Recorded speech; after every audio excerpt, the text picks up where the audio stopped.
Good afternoon. It's Ilethia here in my kitchen. Today I wanted to share with you my making of cheese. Panir is what the Indian version of homemade milk. It's milk curds. There's a couple of ways you can do it, and the ways I've done it, I tried to do it with just the lemon juice. I didn't like the consistency, and I probably didn't practice enough the way, because I just gotten started doing cheese, homemade cheese. But I'm going to do it today as I've done it a few times in the past, and I like the consistency of with plain yogurt. I am using 2% milk to cut down on some of the fat, and then just plain whole yogurt, whole milk yogurt that I'll be using, about a cup of that with the whole gallon of milk. Just I'm gonna pour the milk into that pot there. I'm gonna put it on medium heat, and I'm going to allow it to heat up before I add, of course, the yogurt.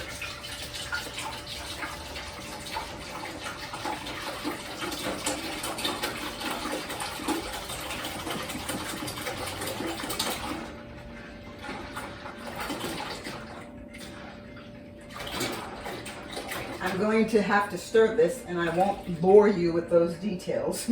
I will bring you back, but I wanted to show you. So when it's cooked enough and it begins to make the curds, then I will take it off the stove, and I will add the yogurt, and I will agitate that in one direction, stir it a little bit in one direction slowly, and then I'll let that sit. And then I'll let it sit for just a few minutes, and I'll come back, and hopefully it's curd enough to where I can put it inside. I'm gonna put the big curds. This is just a Pyrex with cheesecloth, and this is my iron. It's a Texas, Texas. This is a press. I've never. It's a biscuit. It's a bacon press, and I've never used it because I don't eat bacon, but I've never used it for that. And I think I didn't buy this. When I accepted it from my friend, my thought was pancakes or something, or some kind of something that with this. I take anything. What can I say? Anyways, but it's come in handy. It's come in handy for exactly my weight for my cheese. And so I'll put it in here. I'll squeeze out and rinse off just simply rinse off the curds. And then I will squeeze it out, get as much liquid out as I can, and then I'll close up the cheesecloth, and I'll put this on top to press it down. That's what this is for. So, yeah, I have a lot of experience with this. I don't. This is probably my 5th try at making so the last 3 tries were fairly good. First 2 tries were horrible, but the last 3 tries it was consistent enough where I was able to make Palak Panir, which is what I'm gonna make today.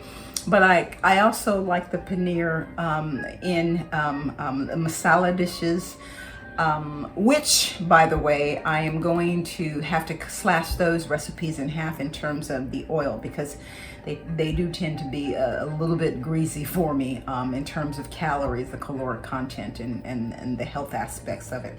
So I'm gonna certainly try and tweak some of my Indian recipes that I've discovered and I actually love.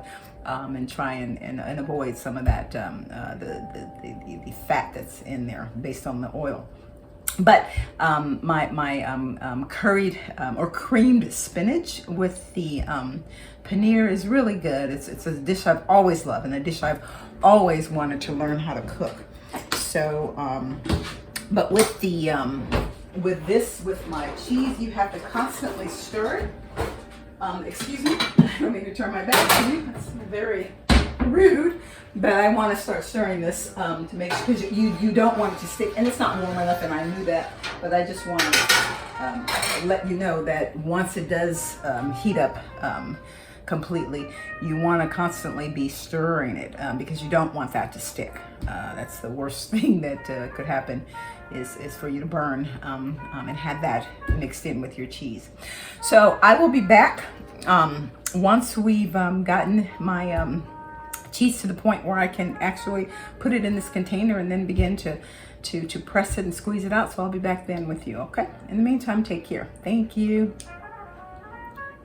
Little cup here where I've sort of blended it down. I've got some garlic in here, and I'm gonna add this to my cheese this time because I do want my cheese to have a little bit of flavor to it. And so that's going to make for that fenugreek. The fenugreek and the garlic is going to blend well with this, and where I can actually consume this, you know, by itself, you know, not having to put it in the sauce. It's going to have some flavor to it. And that's kind of what I wanted anyway, because I do like cheese, and especially if it's cheese that I've made. So I'm going to agitate that, mix that up there a little bit. And then now I'm going to let that sit. I'm going to cover this up. And then we are going to allow that to rest for just a few moments. All right, hello, I'm back. We're practically finished with the cheese. I've got to now strain it and compress it, and then we're all done. I did want to say a couple of things, of course, about the cheese and the paneer. As I said, I make this as a component of my vegetarian, my new vegetarian lifestyle now. A good, solid base structure for meals, since I've given up meat. And this really wasn't necessary for me because, as I mentioned on different occasions, giving up meat wasn't hard for me. I was pretty much already there. That's why I have been wanting to do it for years anyway. But so the cheese it just adds a that meat component, if you will, you know, the that solid structure that just resembles having that meat.